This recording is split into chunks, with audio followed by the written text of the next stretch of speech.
and cousin of Muhammad, and had also visited the court of Khosrow. He had learned Persian and music, which he introduced among the Quraysh at Mecca. However, he was not sympathetic to Muhammad, mocking some of the stories in the Quran. Muhammad never forgave him for this, and when he was taken prisoner at the Battle of Badr, he caused him to be put to death. In summary, we see that 1. Arabs living in Mecca and Medina in 600 had political and economic relations with people from Ethiopia, Yemen, Persia, and Byzantine. A cousin of Muhammad knew Persian well enough to do his musical studies in it. 3. The Ghassan tribe, which ruled the Syrian desert over to the gates of Medina, used Syriac, one of the main languages used to teach medicine in Jundi Shapur, as their official language. An ill king of Yemen came to Taif to consult the physician Harith ben Qalada, who had been trained where? At Jundi Shapur, the best medical school in that world, and to whom Muhammad sometimes sent patients.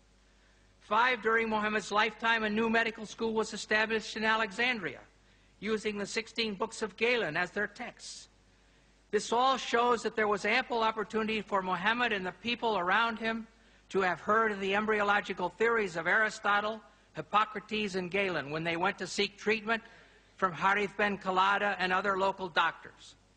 Thus, when the Quran says in the late Meccan Surah of the Believer, 40:67, He it is who created you from dust, then from a sperm drop, then from a leech-like clot, that perhaps you may understand. And then in the Surah of the Pilgrimage, O mankind, if you have doubt about the resurrection, consider what we have created, that we have created you from dust. It is correct for us to ask again, what were they to understand? What were they to consider? And here are the Quranic stages again. Nutfa sperm, alaka clot, mudagha piece of meat, adam bones, and 5, dressing the bones with muscles. The answer is very clear. They were understanding and considering that which was common knowledge, the embryological stages as taught by the Greek physicians. I don't mean that Muhammad's listeners all knew the names of the Greek physicians, but they knew the embryological stages of the Greek physicians. They believed that the male sperm mixed with the female menstrual blood to cause it to clot, and this became the baby. 2, they believed there was a time when the fetus was formed and unformed. 3, they believed the bones formed first and then were covered with muscle. Allah was using that common knowledge as a sign encouraging the listeners and readers to turn to Him. The trouble is that this common knowledge was and is not true. Arab physicians after Muhammad. We must now look at 2 well-known physicians from the period after Muhammad. Obviously, they had no effect on the Quran, but they demonstrated that faith in the embryological ideas of Aristotle, Hippocrates, and Galen continued among the Arabs right up to the 1600s. If the correct translation of alaka is leech-like substance, as modern Muslims like Shabir Ali claim, there is no place where these post-Quranic doctors said so. In fact, it's just the opposite.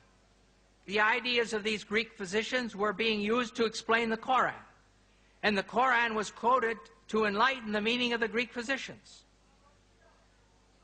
The human being takes its origin from 2, this is speaking about Ibn Sina, or Avicenna. The human being takes its origin from 2 things. The male sperm, which plays the part of factor. The female sperm, first part of the menstrual blood, which provides the matter. Thus we see that Ibn Sina gave the female semen exactly the same role that Aristotle had assigned to the menstrual blood. It is difficult to overstate the importance of Ibn Sina as a scientific and philosophical authority for the pre-modern Europeans. Then we're going to look at Ibn Qayyim al-Jawziyah. Ibn Qayyim took full advantage of the agreement between Quranic revelation and Greek medicine.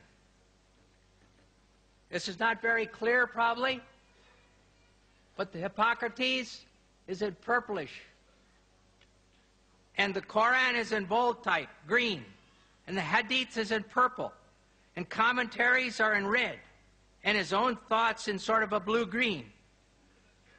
So it starts out, he says, Hippocrates said in the 3rd chapter of Kitab al-Jinnah, el-ajinna. The semen is contained in a membrane, and it grows because of the blood of its mother, which descends to the womb. Some membranes are formed at the beginning, others after the 2nd month, and others in the 3rd month.